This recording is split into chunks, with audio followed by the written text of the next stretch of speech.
into one consolidated project. So that's everything you've learned about back-end, front-end, databases, all coming together into one single project.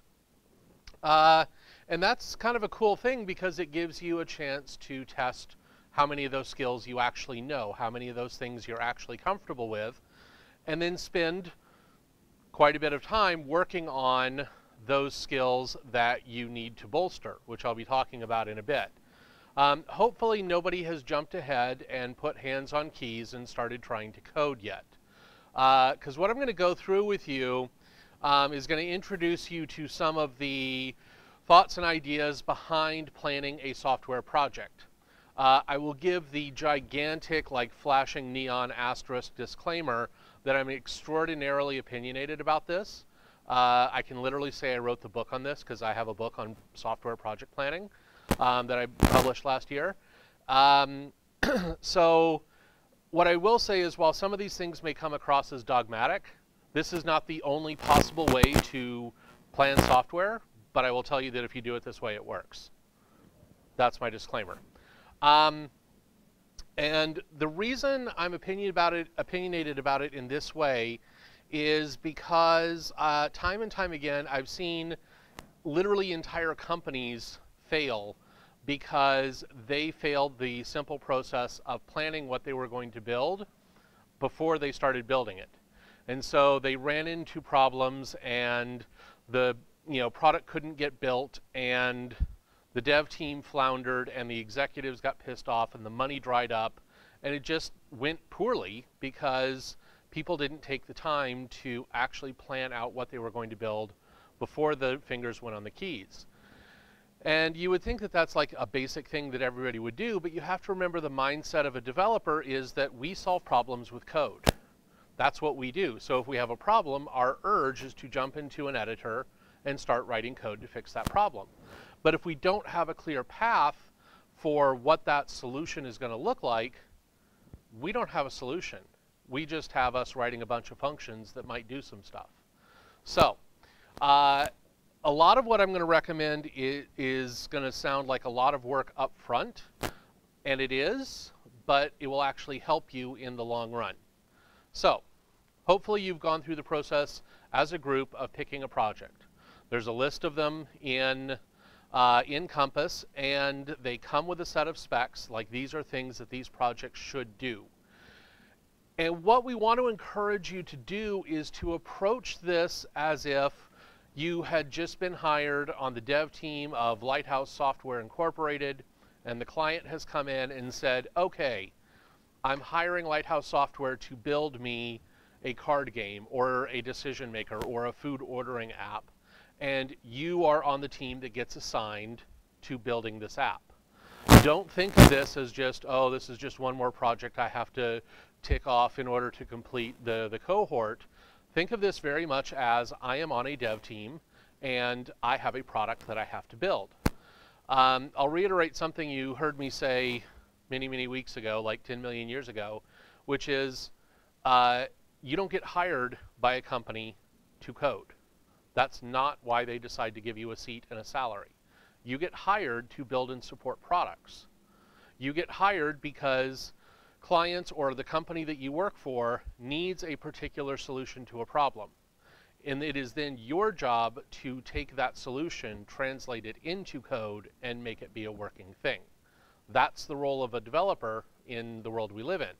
So whichever app your team has chosen to do, think about it from the standpoint of, okay, this is now the client work that I'm having, that I'm been assigned to do. So that then brings you to the question, well, where do I start? Because there are a lot of things that you could initially do, and you want to have kind of a clear vision of what that is. And I'm always going to say you want to start with your data. And the reason I'm going to say you're going to want to start with your data is because, in my opinion, your data is your product. So I want to take you through a quick little thought experiment. Imagine in the world we live in, there is one gigantic monolithic social media app, Tweetbookagram. and it's where we post everything. Everybody's got to log in. Everybody uses it to log into everything else, and everything goes on Tweetbookagram. Now, in this universe where Tweetbookagram exists, imagine that we also have, for the sake of the experiment, an evil little wizard that hates social media. And so the wizard works on a spell, waves his magic wand, and the app, like on the phone, all the instances of the app, the website, all the code that drives Tweetbookagram disappears. You know, everybody goes, icons not on their phone, there isn't a domain for them to go to. Worldwide panic ensues, productivity in offices goes up like 25%. Nobody knows what anybody else had for lunch, makes it onto the 6 o'clock news. It would be a big deal, right? But Tweetbookagram, of course, being a huge international monolithic company with all their tax havens in Ireland and everything else, they've got 1,000 developers on staff. 2 weeks later, there's a new app. There's a new website that's out. And things get back to normal. People go back to sharing cat gifs and misattributed quotes and flaming each other in comments. Like, we're back in business, and features slowly start to trickle out. And if anything, Tweetbookagram now has a chance to get rid of a lot of the old crap that was in their app and really focus on the new things that they want to be able to do, because they still have all their data. So in this thought experiment, this survival, and in fact this improvement, pisses off our little wizard even more.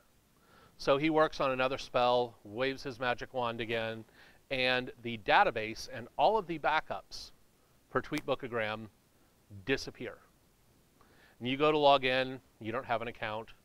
When you finally create a new account, all your pictures are gone, your pokes are gone, the 47 invites from your Aunt Shirley to play Candy Crush, they're all gone. Like, all of that is gone. None of the features on Tweetbookagram, the newly rebuilt features, none of them work. And at that point, with the billions of accounts that were in this particular tool, how many people do you think are going to invest the time to replace all of their photos and repost everyone and refriend everyone and reshare all of their fake news links and all the other things that they were doing on this app every single day? Much smaller number. Survival is not guaranteed now for Tweetbookagram, because what made it valuable, what made people include it in their lives every day, check it like a slot machine on their phone, was the fact that they had access to a certain set of data. When startups are coming, entrepreneurs are coming up with ideas for applications, typically all of the ideas start with either the words, wouldn't it be cool if, or hey, let's build X for Y. It's going to be like, Uber for food or Tinder for dogs or whatever it may happen to be that, somebody wants to build. Is either they're having that conversation, oh, wouldn't it be so cool if there was an app that did X? Or let's take this idea like Uber or LinkedIn or something that everyone understands and let's apply it to this new slot of the market. That's how app ideas get started. And in every single case, when that's happening, what that person is saying isn't, wouldn't it be cool if there was a LinkedIn for orthodontists? What they're saying is, if I had access to all of the data about the orthodontist in the world, I could present it in this really cool way, in this way that people already find valuable. When they're saying, like, wouldn't it be cool if there was an app that would show me the nearest ice cream truck to where I am so that I could get an ice cream sandwich? They're not wanting the app. What they're wanting access to is the collection of all of the data of where all of the ice cream trucks in the world are, and then being able to correlate that with you, with yourself, because you want an ice cream sandwich. So, 3 questions you want to start with once you have picked an app. What is the data that you can access or acquire? Where do you get your data from? Are users going to type it in? Is it going to come from an API? Are you pulling it out of a database? Are you loading it from a file on your hard drive? Where is that data coming from? How are you going to get the data you need in order to actually build an app around it? That's your first question. And that has to be your first question, because an app without data is nothing. It's buttons and CSS, and that doesn't help anyone really. So the second question is, can you correlate that data to something else? And this is where the app starts to take shape, because let's take the idea of an app that shows you the nearest ice cream truck. You know, basically it's a bar finder for ice cream trucks. Knowing where a particular ice cream truck is only interesting if you can correlate that to your position. Knowing that it's like 8 degrees outside is only interesting if you know where that sits in terms of, you know, if it was 8 degrees outside in the middle of July, different situation than if it's 8 degrees outside in the middle of December. 2 years ago, we had 30 centimeters of snow. Now we're starting to correlate that 8 degrees to other data points, and it becomes more interesting. 8 degrees outside in Vancouver, not surprising. 8 degrees outside in Acapulco, slightly more surprising. So we have to take an individual data point and we have to correlate it to something else. So somebody's going to give you their order because they want to buy sushi. Well, that's great. You know that Bob wants sushi. But unless you can correlate that to Bob expects to get his sushi in 30 minutes and he wants to get it from Sushi Den over in Gastown, that's where that starts to become meaningful data. Without that correlation, we don't have meaningful data. So it's not enough just to have data, we have to figure out how to make that data meaningful. And that's what the correlation gives us. And then the third question for your data that gives you your starting point that you can start to wrap features around is, how can you pivot that data to add value? So I don't know if you ever got stuck in a Microsoft Office class when you were in high school or university, but one of the things that everybody tends to have to learn when you learn Excel is how to make a pivot table. And that's where you're taking what would normally be your boring rows and columns of data and figure out some way to correlate that data in a way that's going to give you something interesting. And in this case, when I say how can you pivot that data to add value, what I mean is, how can you take this correlation that you've come up with and present it in a way that people are going to find valuable? So for example, the ice cream trucks, the way that I pivot that data is I put pins on a map. That's how I show that correlation. Well, I'm here, ice cream truck is here, that's a 3-block walk. Cool, maybe I even show the quickest route to get there so that the ice cream doesn't melt. That's my pivot that allows me to add value to that data, that makes someone look at the correlation that I've given them and go, ah, this is valuable to me, this is a product I would want to use. This is where you start. It's not the list of specs that we give you in Compass. That's your checklist of things that you're going to want to deliver, but this is where you start to really build the firm idea for yourself as a dev of what it is you need to build. So when you are looking at that list of specs in Compass and you're thinking about the things that you specifically want to do with the data that you're going to get access to. Morning, Nick. I went ahead and started without you. I hope you don't mind. I mean, is 9:15 and all. You want to understand features versus benefits. And what I mean by this is understanding users' behavior. A user of an application, we are all users of applications, we don't use them, we don't pay for them by either money or time because they have certain features. You don't pick an app because it has a cool drop-down menu. You don't decide to use one website over another because you like the green gradient on the buttons. That's not what drives you to pick an app to use. Any product, it doesn't matter if we're talking about, a hairbrush, well, not for me, but like, it doesn't matter if we're talking about a hairbrush or, a media player or a car or anything. It's not because of the features. It's always because of the benefits. That's why we will choose to invest time and or money into a particular product. Now, in order for us to define what a benefit is, we have to understand these 4 things. And this is getting a little bit philosophical, but hang in. These are called the universal values. If you ever take a philosophy class, you'll talk about them. If you ever take a marketing class, you'll also talk about them. Because at the risk of sounding terribly reductionist, these 4 things are the reason you do everything you do. It's the reason you dress the way you do, the reason you picked Lighthouse over BCIT. It's the reason that you listen to whatever music you like to listen to. I don't judge unless it's country. You know, it's everything is fueled by one of these values. And look good, feel good, save time, save money. What those mean is when we say look good, we want other people to think positive things about us. We want people to think we are smart and make good decisions and are intelligent and funny and interesting and attractive and all those check, check, check positive things that we want other people to think about us. We also want to feel good, meaning when we look in the mirror in the morning, we want to be able to feel all those things about ourselves. It's interesting because we'll do things to look good that don't necessarily make us feel good, drinking on Friday nights. We will also do things to feel good that don't necessarily make us look good. That typically gets called integrity. We also want to save time and save money. Time is the one thing we don't know how much we have. So if there's something that allows us to optimize that time, we're going to do it. And save money doesn't just mean cash in the bank. It also means the food in your pantry, the gas in your tank, the clothes in your closet, like all of the resources that we have amassed for ourselves, we want to conserve those.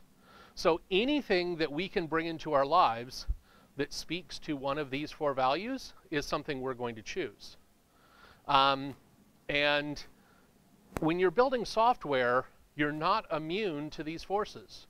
When you're choosing to use software, you are definitely not immune to these forces. You know, every time some new hot social media app comes out, you know, Instagram, Snapchat, pick whatever the next, you know, thing is going to be. You know, when Vine came out, when Periscope came out, everybody jumped on board because it was new and cool and interesting. Oh, and everybody was doing it, so we wanted to look good. You know, and we wanted to feel good because we were making the same choices our friends made. Even though Periscope turned out to be a crappy app, and there's other apps that are out there that do like way better things than Snapchat does, and of course they totally delete the pictures, right? It's you know, that's why we pick this stuff. So when you're building a product, you want to build something that speaks to this stuff, at least one of these benefits you want it to speak to. And that's how you know you've got something that people are going to want to use. Otherwise, you're building a proof of concept that just proves that you know how to type code. And that's not too interesting. So, where you want to start, because you're not ready to code yet, when you want to take this list of features and that you're going to build and figure out why they benefit people, you start with something called a user story. This is where you get to start as a developer documenting the features that you're going to add in that have a direct benefit to your user. So, user story follows this basic formula. As a blank, I want to blank because blank. So it's usually as a role, I want to take an action because some positive benefit. For example, as a user, I want to log into my account because I want access to my content. As an admin, I want to reset a user's password because I want my users to be able to access their content. It describes what someone wants to do in an application. You know, think about medium.com, for example. You know, as an author, I want to post my blog on Medium because it's a good platform and it allows me to express my thoughts. That describes the actual feature of posting content on Medium because you're an author, because you are a creator of content. You can take this at a simple level with just this one sentence and describe all the features that you might want to add into an application. From everything from logging in to adding content, deleting content, describe all your CRUD actions. You know, as a lover of ice cream, I want to find the nearest ice cream truck on a map because I want a drumstick. You know, that describes that feature now.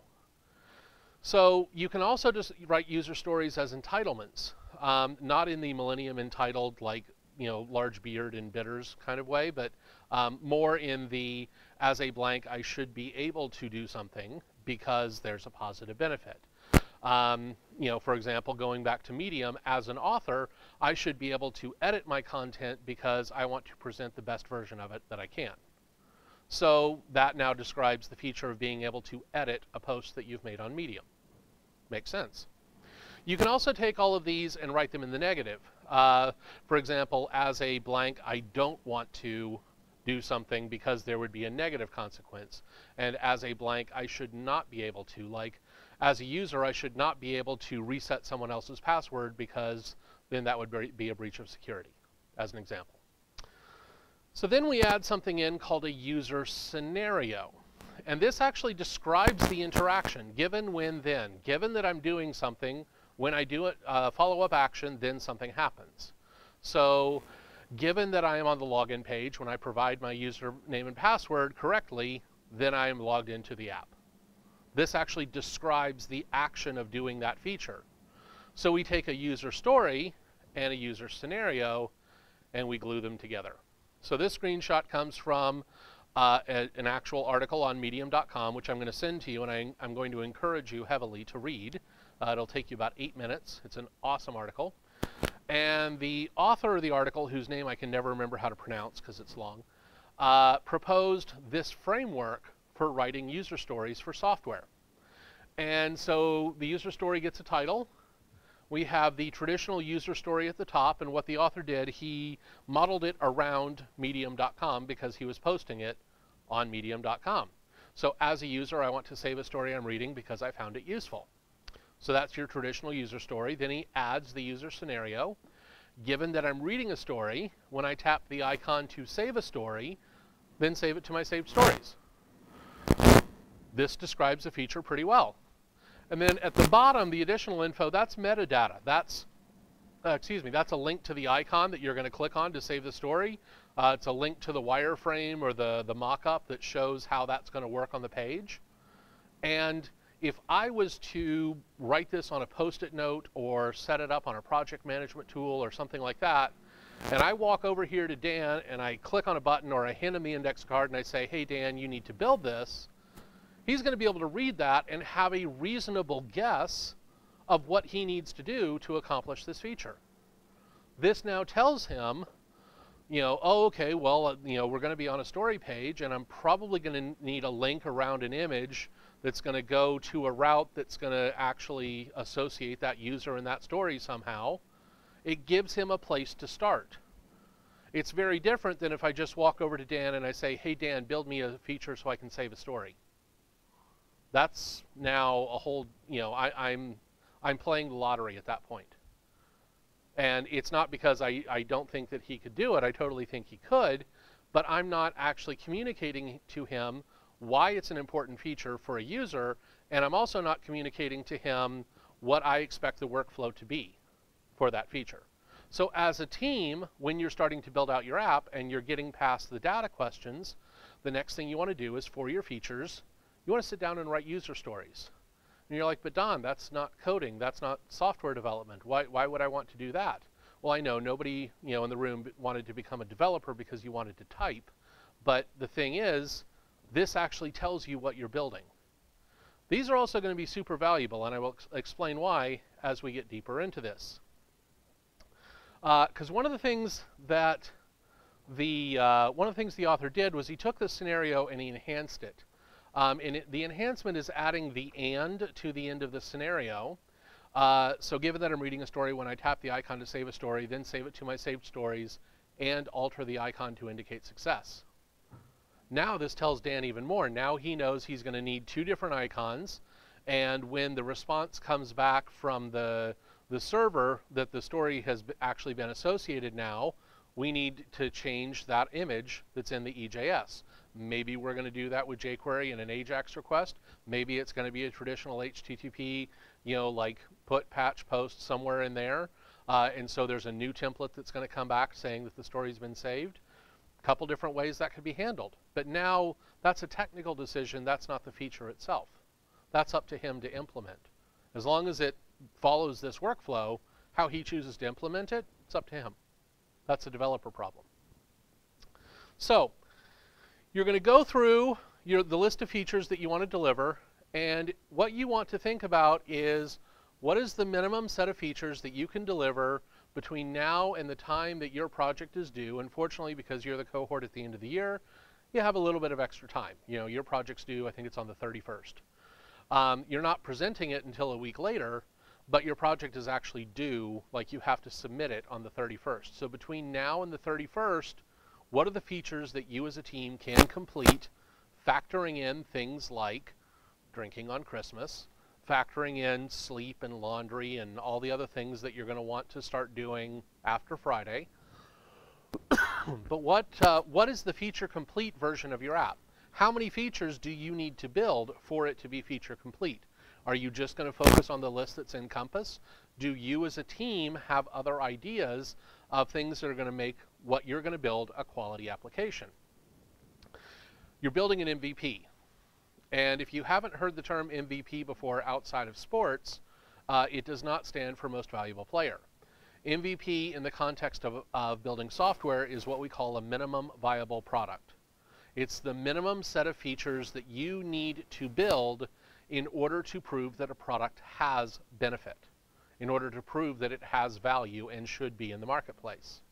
If you think about, if you've been a long-time user of Instagram, if you think about the fact that Instagram originally launched as just having 9 filters, and all it had was like literally user accounts, pictures, likes, and 9 filters when you uploaded the image. Like that was how it started. It didn't even have like tags, and hashtags were only like hashtags were added later after Instagram launched.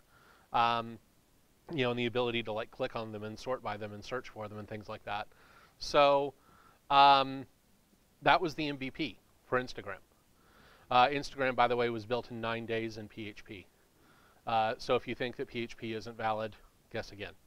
Because Instagram got bought, yeah, for 1.2 billion, I think was the final price, final value of all the stock and everything that was transferred. So yeah, PHP is valuable. But what's your MVP? What is the MVP for your midterm project that your client has assigned to you, or the client has hired you for? What is that going to be? Now, this means that you're going to be going through, like I said, writing out a user story for each one of the features that you want to build. And then what you're going to want to do is have a very honest discussion internally in the team about which features are MVP and which features are stretch goals. Because at this point in software development, the 5 most dangerous words in the universe are "wouldn't it be cool if?" I've actually been told as an HR thing that I'm not allowed to give students squirt bottles like you would use on your cat, because I would love to be able to have you in a strategy session planning out your product, and as soon as somebody pops up, "Oh, wouldn't it be cool if?" and everybody's just, because it is killer. This is the thing that kills entire companies. This is the thing that causes what we call scope creep, where the amount of things that you suddenly have to build for a piece of software becomes unachievable. The reason this is such a problem is because the answer to that question that starts with "wouldn't it be cool if?" is always yes. In an infinite amount of time and an infinite amount of money and no due dates, yes, it would be cool if you could build that. And all of a sudden we end up with like crystal castles flying in the sky and unicorns dancing from turret to turret and, you know, pooping rainbows or whatever it is they do. That's where we end up with "wouldn't it be cool if?" Anybody know what this house is? Bingo, extra points.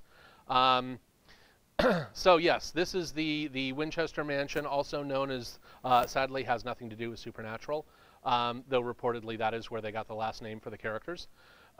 It is also known as the Winchester Haunted Mansion. It is in Southern California, and it has a very interesting story behind it. In fact, there's a couple really terrible movies based on this house.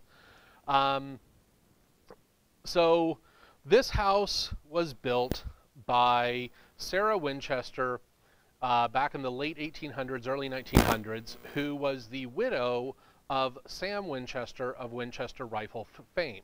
The Winchester rifle being the one that is, their tagline was "It won the American West," because it was the top-selling gun for all of the, you know, farmers and cowboys and everybody that, you know, expanded North America west at that time.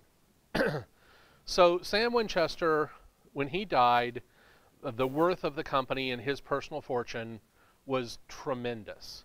In 1890, whatever it was that he died, he left Sarah $25 million, or just over $25 million, which if you bring that up to modern currency is like seriously almost $600 million today. I don't know about you, but that's a pretty hefty amount of money.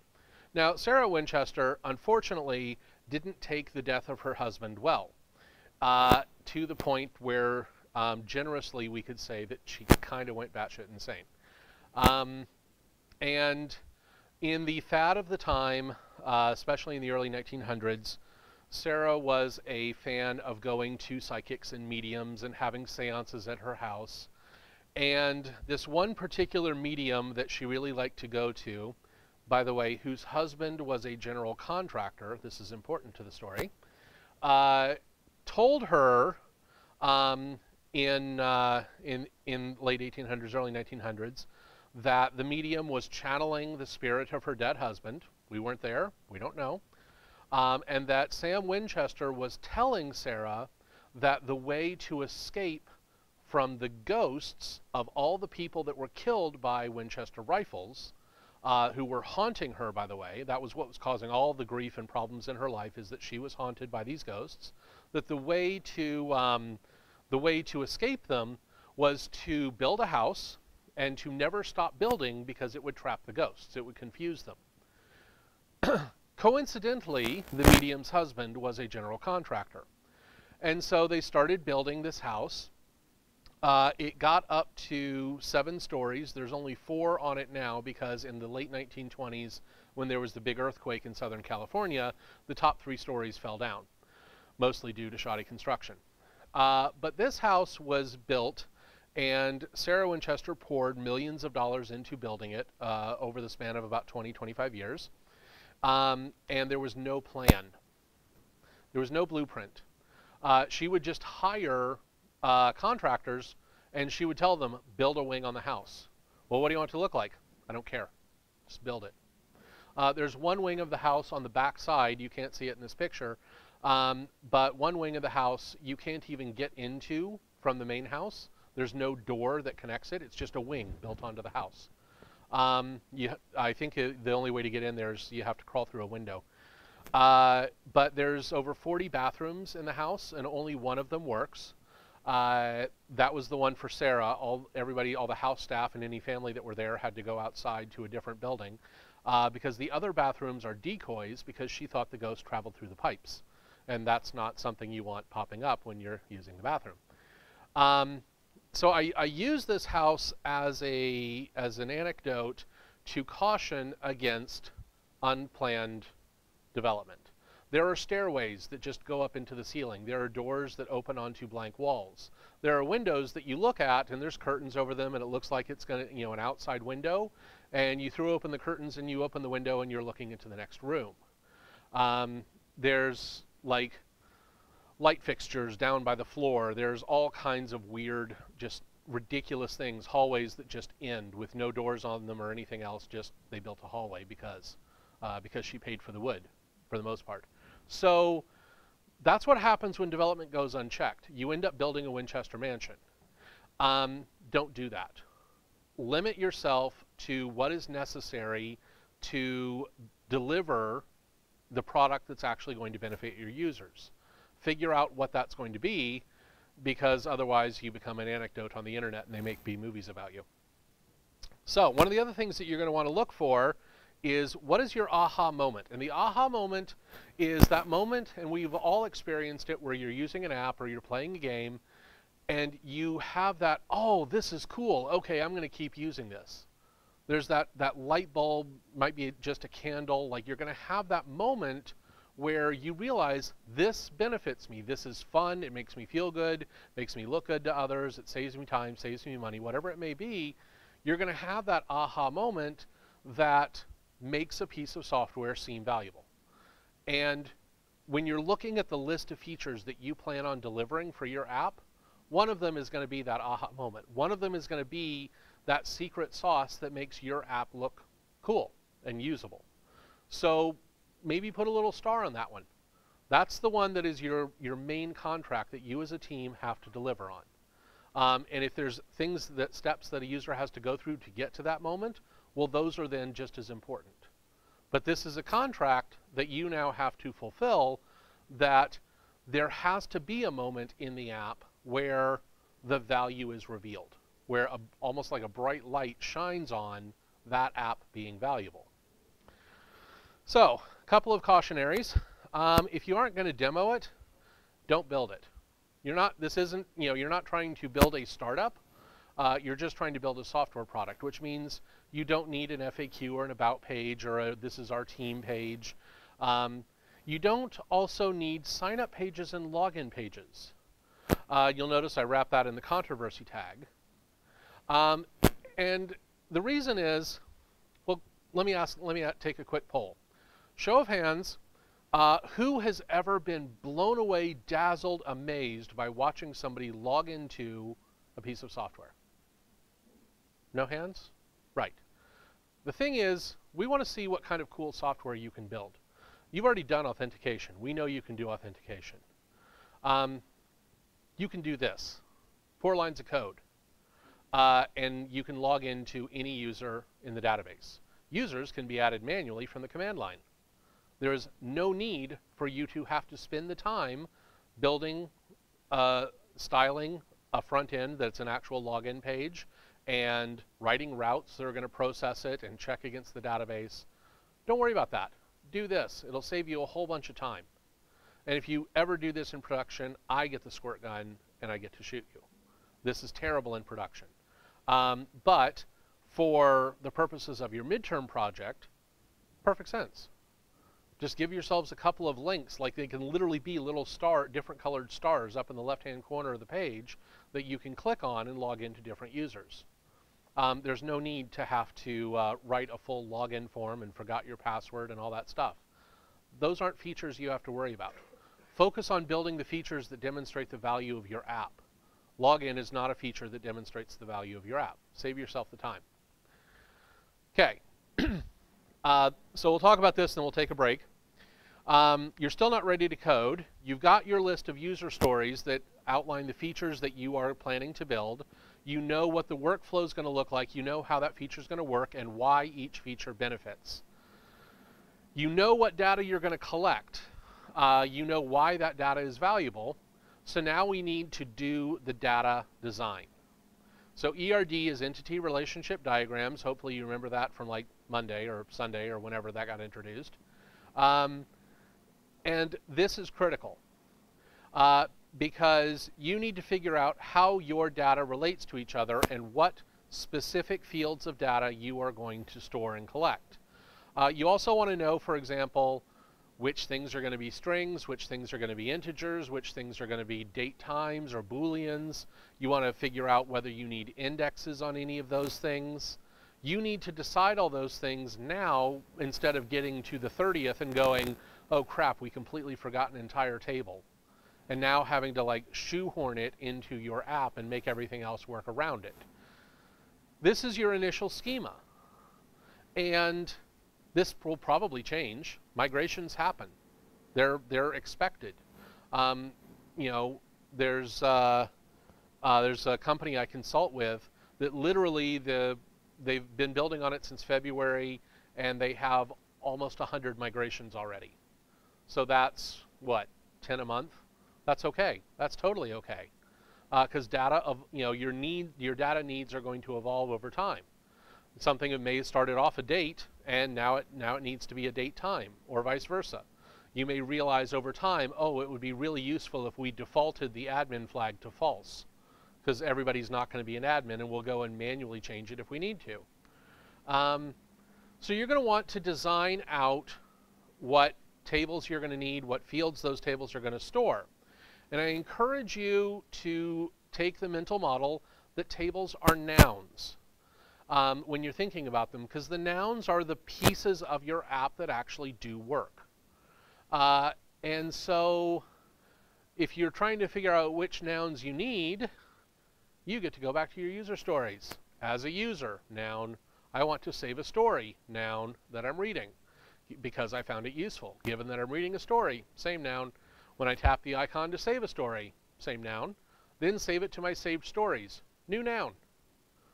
So these are 3 tables I'm going to need. I'm going to need a users table, I'm going to need a stories table, and I'm going to need a saved stories table, and the saved story represents the unique combination of a user and a story. It's a join table, but it has a purpose because it's my stories that I have saved as a user. So that's at least 3 tables that I'm going to need from this one user story. Now imagine if I had like 20 user stories and I went through and collated the full list of all the nouns that I have said that I'm going to deliver as features. I now have my list of all my tables. And now that I have my list of all my tables, I can start to approximate some things. What does a user need to have? Email address, a password, a user ID, whether or not they're an admin maybe, the date and time they signed up. Yeah, those are good things to start with. What's a story need? Well, a story needs a title and a body, and oh, it needs an author. That's probably a user ID, so that's a foreign key that points back to the users table. Hey, good thing I figured that out now, because now I know that a user has many stories and a story belongs to a user. That's a data relationship. That helps me because that tells me what kind of queries I'm going to write in order to fulfill this user story. One of the biggest pieces of advice I want to give you is store your data the way that you need to query your data. So if I'm reading a story, well, that's select star from stories where ID equals blah, semicolon. So that's a query I'm going to have to write. So I need to store my data so that I can retrieve it that way. If I need to retrieve the list of stories for a particular user, select star from stories where user ID equals blah, semicolon.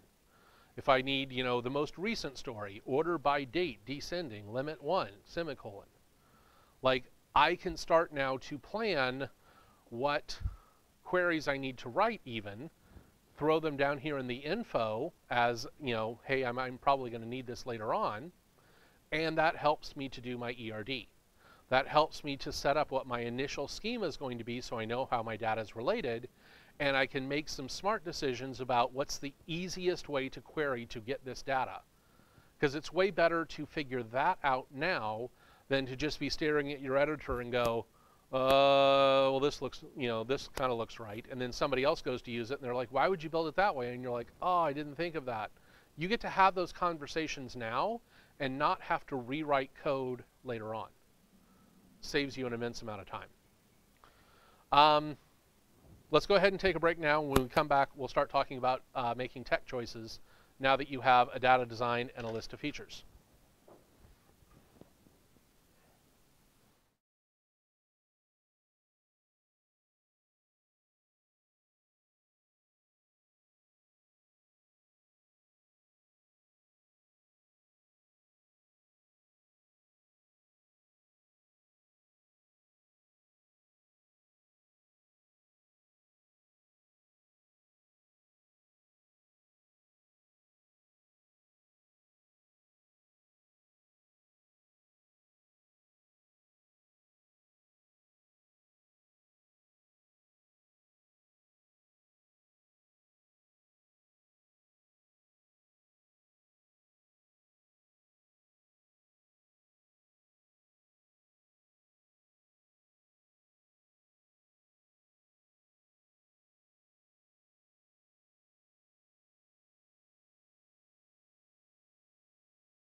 So now that you've got a good idea of what your product is, now that you've got a good idea of what data you're going to collect, how it's going to be stored, now you're going to want to start making some tech choices.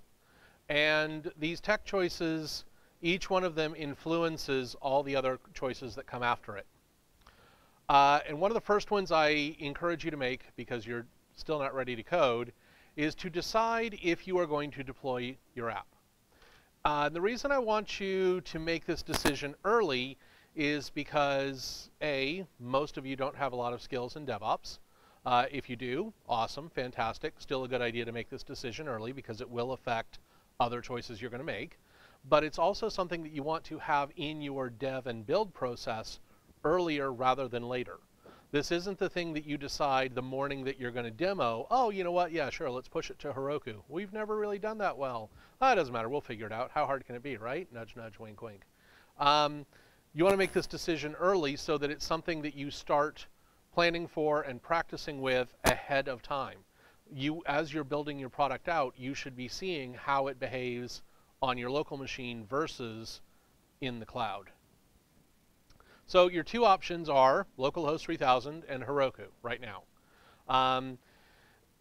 And there's no reason that you can't do it on localhost 3000 unless you decide that you're going to make your game interactive, like you're doing the card game and you want multiple people to be able to log into it at the same time and you don't want to have them connecting to your local machine.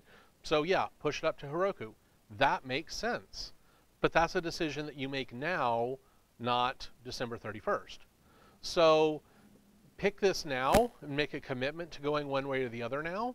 There's also no shame in trying to get it on Heroku and ending up demoing on localhost 3000. No one's going to judge you, ever, because it's your midterm. This is not your billion-dollar startup. This is not the make or break for you getting a job. This is just your midterm project. It's relatively low impact and is mainly to get you some practice in doing client work and collaborating on a dev team.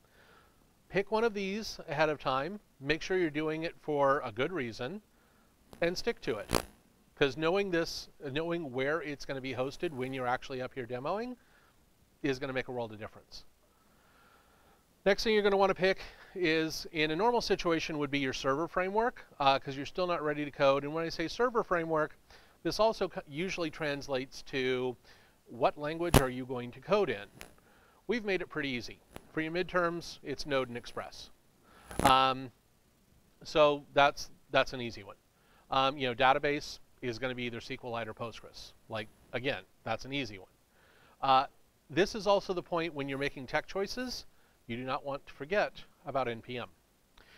Because, for example, the food ordering app has a couple features in it, like you should be able to send a text message and you should be able to get an update on the status of your order via text message. How do you do that? Well, Twilio. Twilio is probably the service you're going to want to go with, and there's an NPM module for that, which means you're going to have to figure out how to install that, how to use it, what that library does. There may be other libraries that you want to use, like libraries for standardizing money. You may want, if you're doing the smart to-do list, maybe you're going to have libraries for accessing IMDb or accessing Amazon or Google Places or something like that. You need to go and figure out what are the right choices. Look at the number of GitHub stars that something has. Look at how many downloads it has on NPM. Look at when was the last time a release was done of that library. If it's got like 5 stars and nobody's touched it in a year and a half, that's probably not the library that you want to use. There's probably 100 different libraries on npmjs.org for accessing, say, Amazon. But there's only going to be certain ones that are considered the industry standard, and you can figure that out based on stuff like GitHub stars and downloads and how recently it was accessed or updated. Make these choices now. It's better to do it now than to get 5, 6, 7, 10 days into building and go, oh crap, we need this NPM module. Somebody go figure out how it works. Well, I've got this to build and I've got this to build. You do it. I don't want to do it. Save yourself all of that grief. Save yourself all of the drama and just pick the libraries now. Write them down on a notepad. Open a Sublime window, something like that. Keep a list of them because you're going to need to get them set up before you start coding with them. Next thing you're going to want to look at in terms of making tech choices, because you're not ready to code yet, is your routes. You absolutely 100% need to plan your routes before you start coding. Things to consider. Which verb is each route going to use? Which routes do you need that are get routes? Which routes are going to be sending information? Put, patch, post, delete. Are you going to be using method override, which is another NPM package, in order to get, put, patch, and delete? Or are you going to do everything as get and post? It's up to you. You get to pick. You're the one coding it. Yes, there are rules and guidelines, and proper REST says that you are doing certain things a certain way, but you could do everything as get and post and it would be totally fine. Are you going to have params in your URLs? Are you going to use query strings for things? How are you going to be sending data from client to server and back again? Are you going to be using cookies? Are you going to be using sessions? Are you going to be using local storage on the client side? Like, there's a whole bunch of different things that you could do. How is it that you're going to do them? I encourage you with routes, please follow RESTful conventions. There is this very standard pattern that REST follows, /nouns/noun/id, /noun/verb, and /nouns/id/verb. Standard pattern. All your URLs should be able to follow that pattern, where the noun is the resource and the verb represents the CRUD action or bread action that you're doing. And if tables are nouns, routes are your verbs. Routes are where you are actually taking action on data. These are the parts of your app that do things. The other thing you want to figure out when it comes to your routes are which ones are going to be standard HTTP routes and which ones are AJAX routes if you're going to use any AJAX. Guess where you get your routes from? Your user stories. That's another reason why these are valuable. As a user, I want to save a story I'm reading, /stories/ID, because I found it useful, given that I'm reading a story, /stories/ID. When I tap the icon to save a story, /stories/ID/save. Then save it to my saved stories. Which means I'm probably going to have a /stories/saved route. That's where I'm going to access my saved stories. So that's 3 routes that I know that I have to build just from this one user story. So if I go through my list of 20, 25 user stories, and I collate the full list of routes, for example, I know that /stories/ID is going to be a get route, because I'm viewing data read-only at that point. I know that /stories/ID/save is probably going to be a post, because I'm creating a new saved story on the server. I'm creating a new resource. So that one's a post, and /stories/saved is also going to be a get route, because I'm just requesting to see that resource. So I now know which verb and which path I'm going to be using for every single one of these routes. And if I go through all my 20, 25 user stories, and I pull out this nice full list where I have the verb and the path for every single one of my routes, I have a to-do list now as a dev. Because, as you probably learned from TinyApp, the bulk of your back-end work was building out each one of these individual routes and the work that it had to do. So this becomes my to-do list by going through, collating this list down. Yeah, there's going to be duplicates, but I get it down to one nice, clean, neat list. And that's now the list that I dump into my Trello, my project management tool, and I get to now break those up and assign them to different people to build out, because that's a lot of the main work. And all the get routes are going to have an EJS associated with them. So that's a template that has to be built. Great, now I can assign out front-end work for each one of these necessary routes.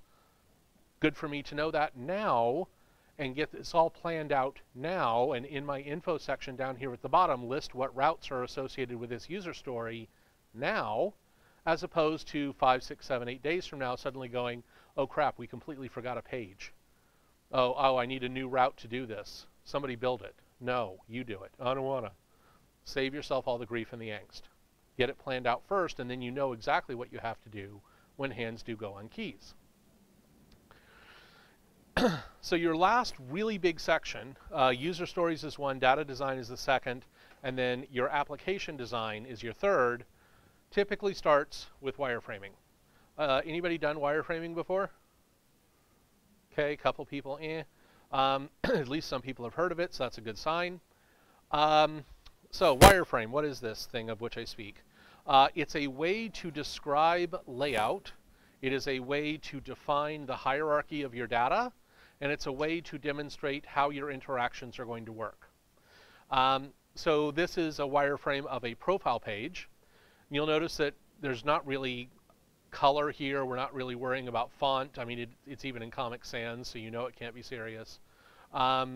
This is a way to describe the layout of the page and to point out what the important bits of data are. You know, the picture and the profile name being up in the upper left-hand corner, these are the most important bits of data on the page. This list of links down here in the bottom right, least important. There's something called the F pattern. Harvard and Yale, I believe, both worked together, and this was, oh gosh, 25 years ago, proved that humans, 94% of people who read content on the web, read it in an F pattern. We start at the upper left-hand corner, we go down the left-hand side of the page, we go back to the upper left-hand corner, we read across the top, we go halfway down and halfway across. So that means whatever is in the center of your page is the last thing that's going to really imprint on someone's mind until they actually go to a block of text and start reading like we normally would. And that also means that whatever's in the bottom right-hand corner of your page is typically the least important data on the page, which is why I've always found it so weird that in Google's material design, they put their main interaction button, like for adding a calendar appointment or sending an email, down in the bottom right-hand corner of the page. They're trying to break the rules. Yeah, we read in an F pattern. That's why when the web started, you'll remember that everything had a big navigation bar down the left-hand side and a big title banner across the top, because we knew that's how we consume the content. So I have this wireframe in order to tell a funny story. This really happened.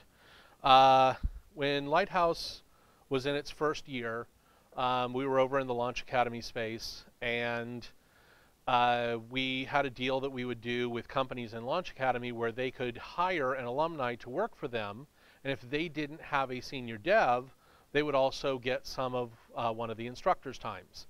So like in this particular case, we had a company that was there. It was literally one woman was the entire company. She had this really cool idea for building a site that would help film and TV crews in town be able to get staffers like PAs and sound people and lighting people for their sets, and be able to do it kind of like on an on-call basis. Because basically what would happen is projects would be listed and you would just go and like bid to say, hey, I'm a PA, can I come and work on your project? And if they needed you, they would call you in. Can you bump his chair? Morning. I'll try and not be so boring. It's only lecture. So she hired one of our alumni to build the MVP, which was kind of daunting and kind of a big job for a fresh junior out of boot camp anyway. So the part of the deal was I was going to be the senior, kind of be his advisor and check in with him every day. And about 2 weeks into the project, she's, messages me and says, hey, we need to have this meeting. I'm really concerned. So of course I booked the meeting with her, and she comes in and she's just like pissed off, completely just pissed off. And so we're talking about what's going on, and she keeps talking about how the developer's going too slow. She thinks she picked the wrong person. He keeps having to rebuild things, and it's just not the experience that she thought she was going to have. And so I kind of fall into damage control mode, and I'm asking her questions like, well, do you have meetings with him? Like, do you have Scrum stand up in the morning? Does he tell you what he's working on? Does he show you what he's built? Are you using a project management tool? Is he playing a lot of foosball? Like, what's going on that's causing this to be a problem? And she keeps saying, well, he keeps having to rebuild everything. It's not what I asked for. And I'm like, okay. So that prompts the question, well, do you have wireframes? She's like, oh yeah, totally, we have wireframes. Well, has he seen them? Oh yeah, he's got a copy. Cool, can I see them? So she brings out her laptop and she brings up her wireframes, and the main project page, I've reduced, I've taken away like the nav bars and everything, but this was the basics of the project page. And so I'm looking at this wireframe and I'm like, okay, great big image at the top that represents the project, makes total sense. And then there's going to be a title and some text. I totally get that. I get down to the bottom and there's this little box that just literally exactly like this says notifications. And thinking that I'm going to start a conversation, I'm like, so what goes in here? And I don't know, maybe just because she was emotional, she looks at me and she's like, notifications. Okay. Do they have a picture? Is it on the left? Is it on the right? Does it have a sender? Does it have a body? How much body is there? Is it vertical? Is it horizontal? Which way do they scroll? What happens when you click on them? What happens when you mouse over them? Does it have a date on it? Is it read, unread? How do you know that? Where do the notifications come from? There's nothing on the page, so I can send a notification. How do I get a notification here? Do I get an alert when one shows up? Where are they in the database? Do you have a schema for this? And if any of you are fans of The Simpsons, and you know the I Choo Choo Choose You episode where at the end Bart's got the VHS remote and he's like, if you watch really closely, you can see when Ralphie's heart breaks. I actually got to see that happen in real life, and it was kind of cool, I'm not going to lie, because my barrage of questions demonstrated that she had just put a box on her wireframe that said notifications. And she had an image in her head of what she wanted the notifications to be, but had not communicated that to her developer at all. And so that's why I made the point that if I was to just come up to Dan and tell him make a feature that saves stories, I would get whatever his idea was. I wouldn't get what I envisioned. So it's not even enough for me to make a user story for something. I also need to wireframe out what I expect that to look like. And so we took the time, like the rest of the meeting was working out and building a basic wireframe of what a notification should look like. It was literally done the next day. And she's like, okay, I now have a better sense of how to manage a developer because I know better how to make wireframes. This is an example of what not to do. Because this is an example of one of the black holes that exist when you do wireframing. One of the common things that people do is they get to the wireframing process and they may have been entirely meticulous about all the rest of their planning. But all of a sudden, wouldn't it be cool if comes back? And the reason it comes back is because we as human beings hate empty space. Nature abhors a vacuum.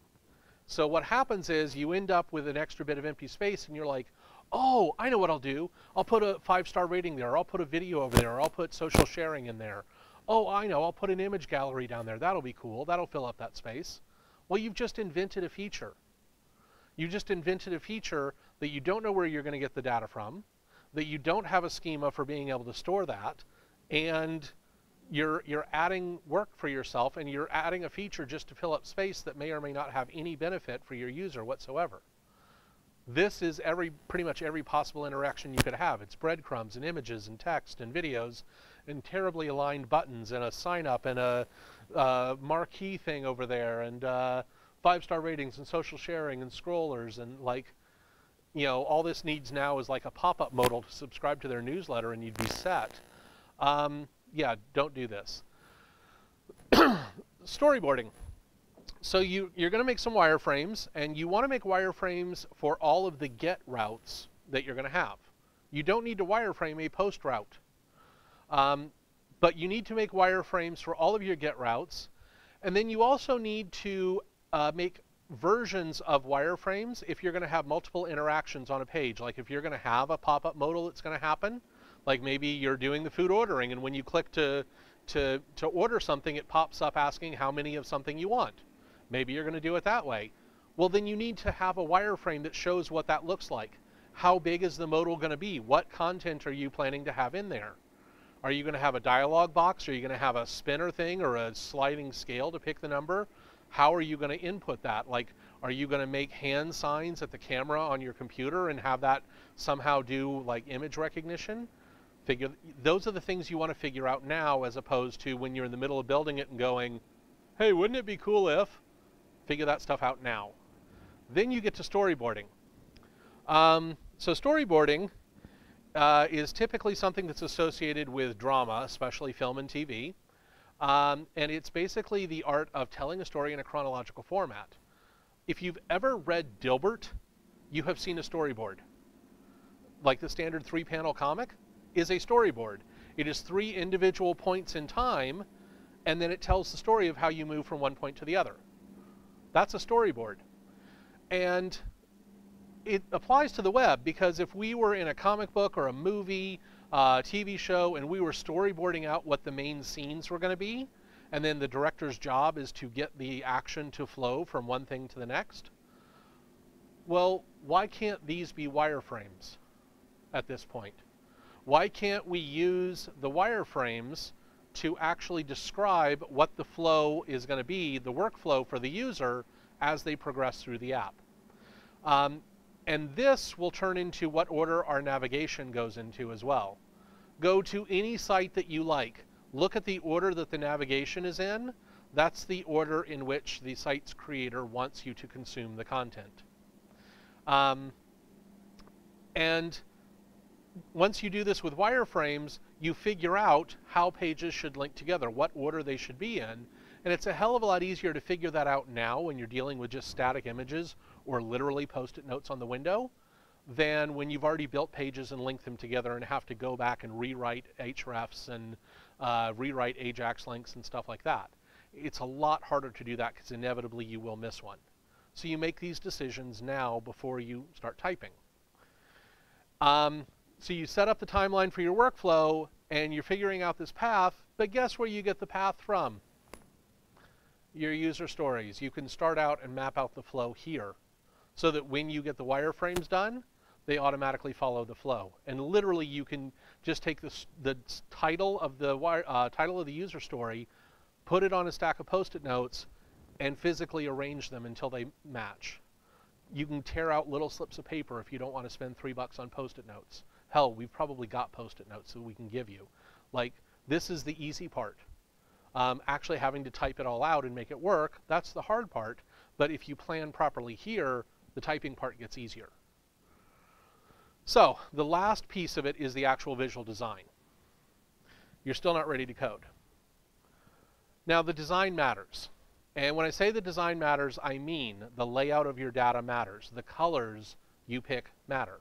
There's a reason social media sites are blue and financial sites are green and food sites are red and yellow, and there's a reason those colors get picked. There's a reason that Arial looks better on the web than Times New Roman. There's a reason that everybody has shifted over to like Georgia and Garamond and those kinds of fonts. All that stuff matters. Great big however, literally. The thing is, we're training you to be devs, not designers. If you happen to have a degree from Emily Carr, fantastic. If you happen to be very aesthetically minded, great, you'll be a huge asset to your team. But this is not the reason that you shouldn't be able to make forward progress. Because there are resources out there, Dribble, Folio Focus, Smashing Magazine, Behance. Go find a site like the one that you want to build. Go look at another to-do list site or another search engine or another food ordering site or another card game and look at what they've done. I'm going to promise you that there are no web copyright police. They're going to come kicking down the blue door because you used a layout similar to somebody else's. Doesn't happen, doesn't exist, will never happen. There's a reason this is every website ever. Every startup website you're ever going to see right now, like, this is the design trend. And the reason for that is because it works. It's an expectation that people have. I talked earlier about how in the early days of the web, like around the initial .com boom and bust, everything was a big sidebar down the left-hand side and a banner across the top. And that was, there was this big frame on the page that all the content was in. And that was how everybody did their sites. And over time, we dropped the top banner bar and we just had the left sidebar. And then we got rid of the left sidebar and moved the navigation up to the top, but it was now part of the main site. And over time, the search box moved up to the top right of the page, and that's where everybody looks for the search icon now when you go to a web page. And the search automatically became a magnifying glass. That's the icon you look for. And that old 3D printed looking disk is the, a save icon. We developed these design conventions because they work. So worst case scenario, and you can quote me, go find a free WordPress theme, tear out the PHP and put in EJS. Ta-da, you have a site layout now. There's nothing stopping you from doing that. No one is going to judge you. Like I said, there are no copyright police that are going to kick down the door and go, ooh, you made your site look like this other one. You're a bad developer. Not going to happen. 90% of the web is plagiarized for a reason, because it works. So, you know, even if you are literally going to a site you like and downloading their layout and downloading their CSS and starting to build from there, that's okay. What matters is that you figure out what you want your site to look like, and then you get your data to work in that layout. That's the important part. This should not be the thing that stops you from moving forward. And if no one on your team is really good with design, then yeah, pick a theme. Go to html5up.net. There's like a dozen free themes on there that look gorgeous and they're fully responsive. That stuff's the easy part, really, at the end of the day. And if you start with this design part because you're using a theme, well then ta-da, you now have your layout. You know, your wireframes are done because you are given the layout of your page. So you don't have to worry about that stuff. Your colors, your fonts, all that stuff is figured out for you. And especially with a project with a reduced scope like your midterm project, don't build mountains that you then have to climb. You know, make it easy for yourself. Go with something that is somewhat pre-built because it's a heck of a lot easier than having to build it from scratch yourself. A very wise man once said, doing development without a design is like doing origami blindfolded. Yes, you will get folded paper. It will not be a pretty crane. And the reason I use this quote here is because I see a lot of people who will start building their app, and they'll build a test page for their data. And they're like, well, I'm just testing the data. Have you heard of the command line? You want to test data? Use the command line. There's no need for you to build a page to test that data works. Well, I want to make sure the query works. Great, run the query on the command line. You know, go into the node REPL, require your connects file, run your connects config, and ta-da, you can now run database queries from your command line. And that's a far less amount of typing than having to build out a full set of HTML and an Express server and then build the query into the route. Do it there first. If you want to test your data, do it from the command line. That's where data lives. Building a page so that you can start, you know, well, I'm going to change it later. So you like writing code twice, is what you're saying. Save yourself the time. Build your app based on the design that you're going to have, and until you have a design, don't start building the front end of your app, because otherwise you're just making folded paper. So now you know what your app's going to look like. You know where the interactions are going to be. So your next step is figuring out what tool you're going to use to actually make that UI happen. Grids make things easier. They allow you to place content easily on the page and get it aligned. These save you the work of trying to write a whole bunch of manual CSS. Grid frameworks are absolutely the standard and have been for a while now for building web content. The problem is there's a lot that are out there. And each one of them has its pluses and its minuses. This is kind of a swear by or swear at kind of situation. This isn't even the greatest hits anymore. It's definitely a list of ones that are out there, and Bootstrap and Foundation are the big kids on the playground. Tons of people use Skeleton, tons of people use Bourbon. Groundwork has probably one of the best grids out there, but one of the worst sets of colors and fonts on forms. Bulma is based on Flexbox, so it's really cool, especially if you're wanting to adopt some of the newer layout engines. Pure CSS is one of the most polarizing frameworks I have ever seen. People either loathe it or love it. I've never seen an in-between. I've never met somebody who's used Pure and they're like, yeah, it's okay. They either love it or they absolutely hate it. Min is literally the most minimum you can have. There's no extra UI elements, no drop-downs, no form styling, no modals or anything like that. It's just the grid framework and the typography. That's it. Skeleton is Min with a little bit more on it. It's literally just the skeleton of a framework. Black Hole and Bourbon and Neat, they're both SAS-based and is literally everything in the kitchen sink. In fact, Black Hole has a library in it called the kitchen sink that is every UI element you could ever want, from like button stylings to sliders and dialog boxes and everything.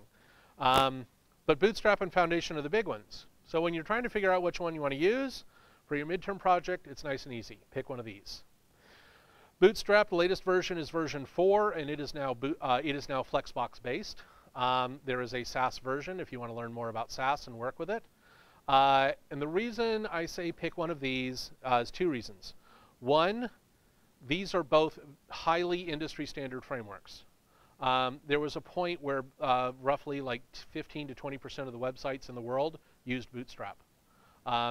That means if you're ever working on a legacy product, you're probably going to need to know Bootstrap. Now's a great time to go ahead and learn it. It has a lot of conventions in it. There's a lot of things that you just accept and you have to do the Bootstrap way, but the documentation is amazing. Like literally you can just copy and paste blocks of markup, and with the CSS file already in there, it just works. Then all you have to do is change content. That's the easy part. And Foundation's the same way. Like either one of them is fantastic. You need to learn how to use it. You've got a nice safe space to be able to do so. You've got mentors to help you. Do it. I have to talk about Git. And I always like talking about Git because we talked about Git on day 1. And on day 1, we talked about the prevalence of Git and what the right workflow for Git is and how important it is as a tool for you as a developer to learn how to use Git. And so I'm absolutely positive, since we talked about this on day 1, that since then all of you have been using immaculate Git workflows. And everything has been done in branches, and you're not coding on master, and you're pushing regularly. And if I was to go and check out the Git branches on, on any of the projects you've submitted, they would just be beautiful, and I would weep with happiness. But just in case, please, now that you are going to be collaborating with Git, use good Git workflow. You are now almost halfway through the course, which means if you have not been using good Git workflow up until this point, you have now squandered half of your opportunity to build up this habit. Now would be a very good time to start, because Git is not something that you get to wait until day 1 of a job and go, okay, now I'm going to figure out this version control thing. It is something you are expected to know walking in the door. It would be like going for a driver's test and sitting down and going, okay, so which one's the brake again? Like, you don't get to wait until that point to figure it out. So you're going to clone a repo onto your local machine. Once you have that repo cloned, you're going to do your standard setup stuff like an npm install. And then you're going to make branches in which to code. So either git branch and then the name of the new branch, or git checkout-b and the name of the new branch. Once you've done that, your repo will shift over to that branch, and that's where you're going to want to do code, not on master. Master is intended to be the clean working version of your product at all times, not the one that you are actively fixing bugs on. So you're going to code, and you're going to code, and then once you are done coding that particular feature, your branch is probably going to be one named something like content slash whatever, feature slash whatever, bug fix slash whatever, so that you can look at the name of the branch and know what you're working on. Once you're done coding that feature, you're going to check out master. You're going to, first things first, git pull origin master. Pull down from the master repo whatever changes the rest of your team have pushed. Then you're going to merge your branch in. And then you're going to push it up to origin, git push origin master. Go back to step 2, lather, rinse, repeat, just like the instructions on a shampoo bottle. Now you'll notice that there are asterisks on step 3, 5, and 6, because those are the points where you're going to test your code before you move on. And testing your code doesn't mean, can I run npm start and nothing errors? No, that is running npm start and making sure that features work. Make sure that you can sign in as a user. Make sure that the database is running. Make sure that the last feature that was supposed to have been added in actually works as expected.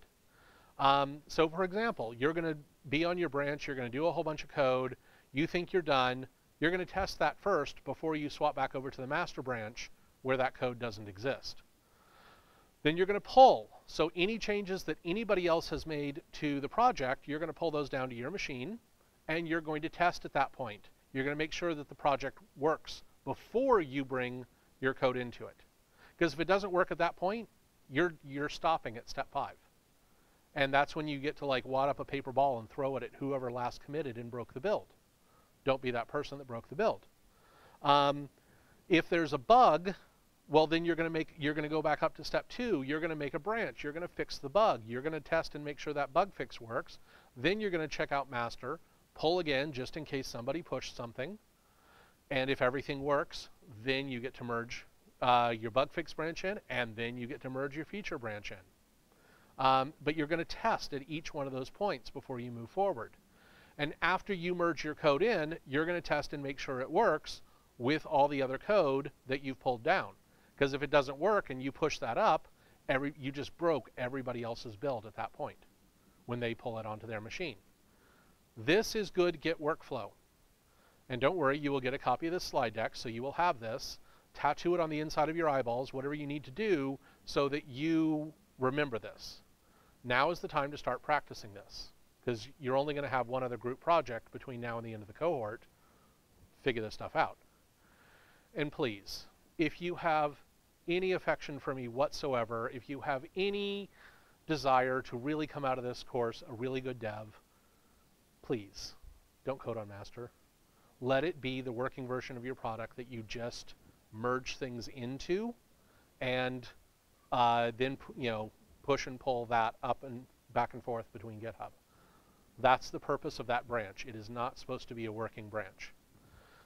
Yes, there will always be an exception. Well, I missed a semicolon, or I didn't put an apostrophe in a word. I get it. But there's a very big difference between fixing a typo and building an entire feature. Very big difference. Good news, you are almost ready to code. And this is the part of project building that's kind of exciting, because you are actually going to get to work on your computer in a directory with code files, but you're doing something called scaffolding. Scaffolding is setting up your working environment. Absolutely should be done pair-programmed as an entire team huddled around one machine. Flip a coin, rock, paper, scissors, Rochambeau, whatever you're going to do to figure out who's going to go first, and sit around one machine, and you're going to get the tech installed. So, set up a Git repository, add the rest of your team as collaborators. It doesn't matter who sets up the first one. It really doesn't. Just because it's your repository doesn't mean you're in charge. We're all adults here. Download and install all the resources. So you're going to notice, for example, in the steps for your midterm project in Compass, there's actually a link to a node skeleton. So we've already set up a basic Express app for you with all the directories and everything else there. It's a good place for you to get started. So you're going to download that. You're going to npm install that list of npm packages that you decided that you needed. You're going to use CDN links for bringing in Bootstrap or Foundation and get that set up in your initial EJS. Any jQuery plugins you've decided that you needed, any other JavaScript libraries you've decided you needed, anything that you're going to need to run your app from a tech perspective needs to get downloaded and installed now. Read the documentation. If there's an extra step you need to run to install something, do it. If you're going to have an encrypted password, well, you're going to have to install and compile bcrypt. These are things that you're going to have to do. And then this step right here is unbelievably critical. If you can't type npm start and have it actually load up to the initial, like, welcome to Express screen, you are not ready to code yet, because you have a broken app at that point.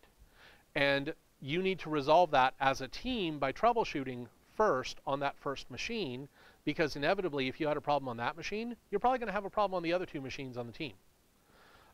So then once it works, once you can get it to load up that first time, commit all of that to Git and push it up to the repos so that the rest of the team can clone that. And then everybody goes through the steps to get it set up on their machine before anybody starts coding. Everybody needs to be able to get that initial page up before you start coding, because otherwise, as a team, you are not ready to go yet. And then at that point, with your fingers itching, hovering over the keys, that's when you're going to decide on who's going to work on what. Fortunately, You've got it all planned out. You've got it all written down. You have your user stories. You have your routes. You have your ERD. You're ready to decide on who's going to work on what. You're practically ready to code at this point, but you have to divide up tasks. And I would love to be able to tell you that I have the silver bullet perfect recipe that's going to solve all of your problems and is the right way to divide tasks. Doesn't work that way. Every project is different. Even if you take the same team and have them work on a different project, there's going to be a difference on who works on what all the time. Even if you are on a team and you are hired as the front-end dev, you may still end up writing a route. If you're on the back end, you may end up writing an AJAX request. It's okay. It's code. You're not put in a box and you're not allowed to go outside that box. That's not the way it works. Because you're going to divide up tasks based on what needs to be done. That's the most important thing. But the really cool part, because you're in a midterm project, and this will come up again for the final, is that you have an opportunity because you have like, oh gosh, almost 13 days, or no, 10, yeah, almost 13 days to build this thing. You get to look at the rest of your team across the table and have that like third quarter movie moment where you're like, I really need to do this my way. Because sitting here right now, you've been exposed to all the technology that you need to build any one of those 7 projects that were listed at the beginning. And all of you have been exposed to all of that tech, but not all of you are equally skilled in all of those areas. Front-end, back-end, HTML, CSS, JavaScript, jQuery, AJAX, Express, routes, database queries, configuration, migrations, all those different things that you're going to have to do. So what you get the opportunity to do now is, as an adult, as a budding professional, you get to say, hey, I really want to get better with CSS, or I really want to get better with AJAX. I'm going to own that piece of this if that's okay with everybody else. I'm probably going to need to ask for help, but that's something I'm weak on right now, and I need to get better. Now is a safe time for you to do that, because there are no valedictorians coming out of this program. Nobody's going to like negatively review you for wanting to work on your skills. That's what you're here to do. And so as a team, your job is to build a product, not to compete with each other and compare each other's skills. It's to build a product. And if someone on your team is like, I really need to get better at HTML because I kind of suck at it, then support that person. You're all adults. You can divide tasks according to front-end, back-end. You can have somebody own like talking to the APIs. One person could do all of the like in-between JS, like anything like the AJAX queries and stuff like that. Maybe one person's going to do all the database stuff. They're going to write the queries. They're going to do the migrations. They're going to get that set up. One of the things we've seen teams do is each person basically grabs a user story and says, I'm going to build this. So the front end, the back end, the AJAX, all that stuff, they build it. One of the things I will tell you is that you can do your entire midterm project pair programmed, and you're not going to lose time. This idea that it has to be 3 simultaneous sets of hands typing away in order for you to get it done in time, no, because you will always code faster pair programmed than you do by yourself, always. Maybe one person's going to own all the migrations because they don't like them or understand them, or maybe they're not feeling comfortable with them. Maybe you're going to decide, since you have some extra time, that you're going to make it responsive. I didn't even talk about that for the wireframing, but maybe you're going to need to wireframe a responsive version, like a mobile version of your site. Is that something that's a priority for you and your team? If it is, take 1 or 2 of your features and move it over to the nice to have pile, because you're probably going to need to spend some extra time on making it responsive. Maybe one person's going to own the deployment. Ultimately, you're going to figure out whatever works for your team on that project. Don't think that you're breaking rules if you decide to do any mishmash combination of any of these things. You're making the rules for what is okay with your team. Congratulations. Now you are ready to code. Hooray, fireworks. So, when you are working on front end, a few tips for you. Start with a static page first. And when I say static page, I mean literally open up your editor and make index.html. Don't worry about running it through Express. because you can save that to your desktop, double click on it, and it will open in your browser. Start with a static page, because if the CSS doesn't work on the static page, guess what? It's not going to work when it's dynamic either.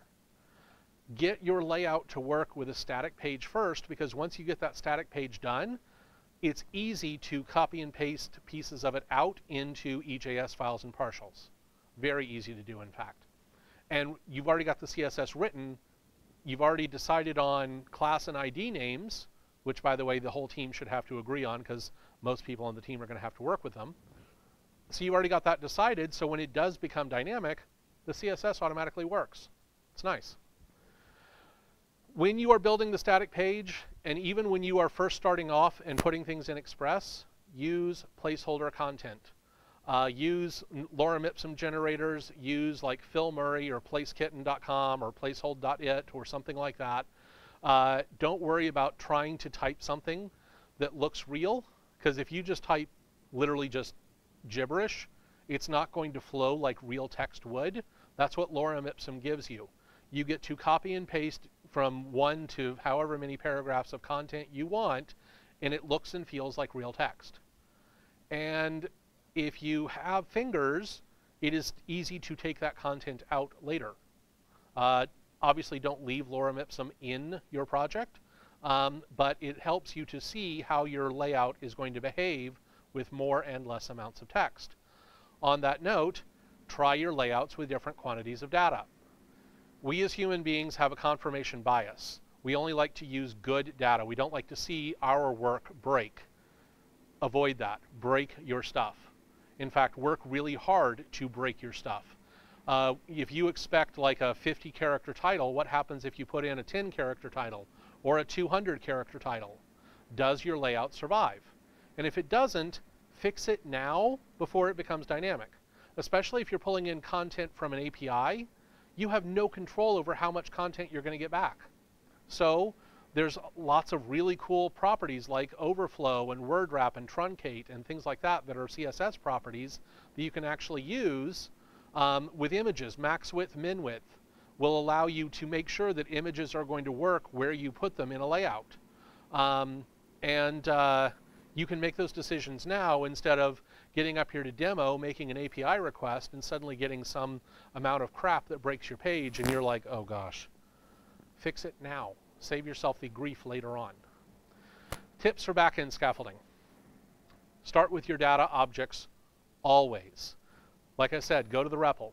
If it doesn't work in the REPL, it's not going to work in your app, because there's no difference between the connects query you're going to run in your app and the connects query you're going to run in the REPL. Figure out what your query is. Practice with that query. Make sure that you know how to work with the data you're going to get back. Use request in the REPL to test making API calls. If you're going to use request or request promise or however it is you're going to do it, test that in the REPL first before you just write this whole big monolithic block of code in a route and go, click, I hope it works. That's not the way we code. And it's not the way you've coded up until this point, I hope. And last but not least, in this regard, code atomically. For 3.5 weeks, we've been encouraging you to start with the naive implementation of your code and then go back and refactor, break it down. Functions have a single responsibility. Try and avoid side effects. Use console.log to debug, but once you're done with the console.log, take it out. Modularize your code.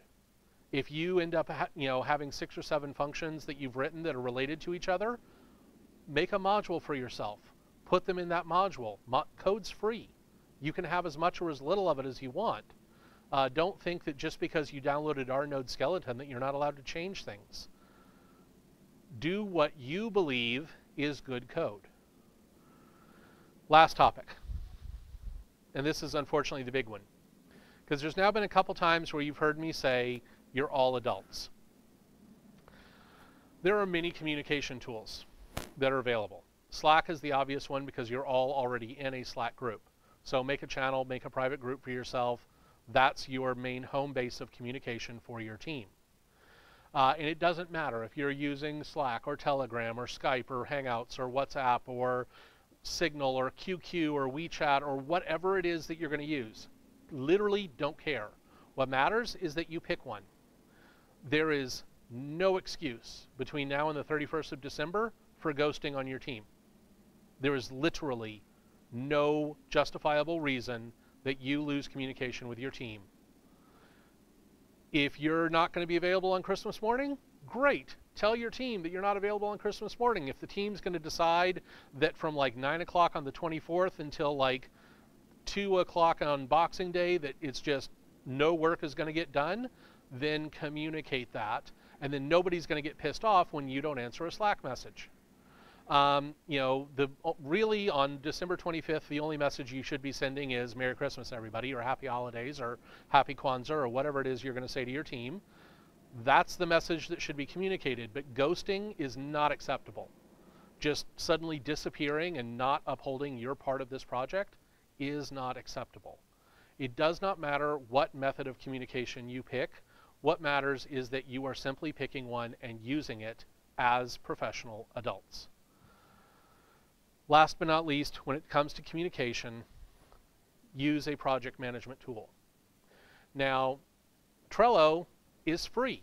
There's no excuse not to use it. And if your excuse is, well, I don't know how to use it, then come see me at my desk, and I will be happy to give you a 10-minute tutorial. In fact, if we wanted to march the entire class into the classroom later today, so you can get a 10-minute tutorial on how to use Trello, I'll be happy to do that, because literally it only takes 10 minutes to learn this tool, and it will save you hours and hours of arguing with each other.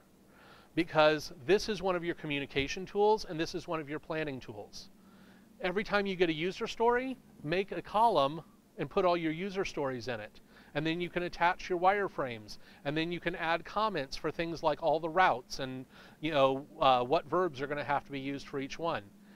And then when you've got this full list of routes laid out, set up a column. Here's all the routes that we have to build, and then you can you can assign them to people, and it's like, okay, well, I know, for example, that Dan's going to work on the get route for the home page, and I'm working on the post route for adding a story, and that way it's assigned, and at a glance I can look at this and see who's doing what.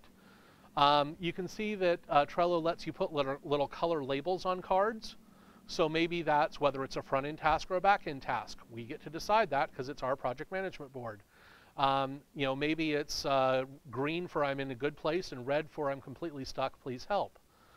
Maybe it's green for waiting to be done and yellow if I'm working on it and red because I'm done. Trello is based on the project management style known as Kanban, which focuses on to do, doing, and done being the 3 states of any task. So you can make columns for yourself as to do, doing, and done. Or you can make a column for all of the tasks that have to be done and then one column for each person, and they just drag the task in when they're working on it. How you manage it is up to you. A, you can't break it, and B, you're not going to break the rules if you decide to do it some way that's different than something else. What matters is that you're using it to be able to track who's working on things and what the status is. There's a mobile app. And the really cool thing about Trello is that it's in real time. As soon as I make an update, Dan sees it on his board. He doesn't have to refresh, he doesn't have to sync, it just automatically updates. So that means as long as you keep this updated and you're communicating on Slack, then everybody knows where you are, what you're doing, and what they can expect from you. You as a team get to hold each other accountable. You are professionals. You are adults. Most of you have worked in at least McDonald's or Starbucks before, and so you know that when you are in a professional environment, you are expected to do your job. So have fun, but do your job. Build an awesome product, and let that be your focus. Don't let ego get in the way. It's not about ego. It's not, you're not going to, win an extra medal if you do more or less work, but you have to do your fair share of work, because your midterm project is one of the things that we do evaluate in order for you to graduate. So keep that in mind. And I'm not trying to be the mean dad in saying all this. It's just we're about to go into a period over the holidays where it's really easy for people to get lazy and drunk and forgetful. And it's not acceptable. Absolutely celebrate the holidays. Spend time with your family. Pet your dog, unwrap presents, drink eggnog, do all those cool, fun things. But also recognize that you have a project that you have to build. You know, maybe you're going to meet up on the 27th or the 28th and hang out at a coffee shop. Maybe you're going to come into the space and work from here. Won't be any mentors, but you know, you can get work done together. For the next couple days, teams should be sitting together. Communication is critical. Nobody is the boss of the team. You are working together. And if you need help, use mentors, use instructors. That's what we're here for. Especially with all of this planning stuff, if you want to validate what you've gotten done and make sure that it makes sense, please pull us over to sanity check things. We've built 1 or 2 projects in our time. And we can definitely help you, because hopefully you've noticed the running theme that all of this is designed so that when you do put hands on keys, it's a nice, easy, happy path. It's a clear path of what you're building, what the expectations are, and you've already even thought through some of the gotchas before you ever have to write a line of code. So, last thing I will say on this is, as much as like I said, as much as I've been dogmatic about a few things, if you want to take all of this and toss it out and do it your own way, nobody's stopping you. Nobody's saying this is the way you have to do your project. I'm just going to tell you if you do it this way, it works. Like I said, I've got a book about this. If you are interested, I'm happy to sell copies. I've got physical ones here. But yeah, if you want to learn about Trello, come bug me. Like I use it in production with companies right now, so I can even show you active boards where tasks are being tracked and sprints are being done and all that stuff, so you can see how it's being used in production. But otherwise, have fun with this. There's going to be a spreadsheet that's going to get sent out where we're going to need you to list what project you're working on, just so that we can kind of keep track of that. But otherwise, yeah, have fun with this and don't be afraid to ask questions. So, anybody have any questions? Yeah. This week is entirely normal. Next week, basically, we are off here until January 2nd. That being said, everybody is generally available over Slack. And we will even do like screen shares and video calls and things like that if you need them. So if you get stuck between Friday and the 31st, there is support available. Normally, you would only have 5 days to do this. Normally, you would start it today and then you would demo it on Monday. So you guys are literally, it's Christmas for you guys.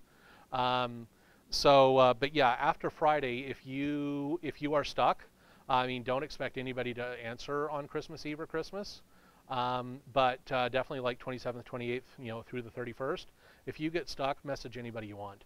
You know, especially people like myself and Carl and Joel and KV and Nima. Like, we're you know, you guys are our priority because we're done unwrapping presents and getting drunk. So you guys are going to be our priority. You know, I'm doing work for clients on the 27th and 28th, for example, so I will be at my computer all day long. If anybody gets stuck, we can hop on a Slack call, we can screen share, we can code review, we can pair program, like whatever needs to be done, and we're totally happy to do that. Other questions? When I send this out, what I'll send out is a PDF of this slide deck, and then I've also got a gist that I'm going to send you that has a whole bunch of free resources in it for like wireframing tools, lorem ipsum generators, like mocking up tools, testing tools. I'll send you a link to that article about the user stories. It really is a good read. And then, yeah, if you have any questions about any tools, please feel free to come see me. Thanks, guys.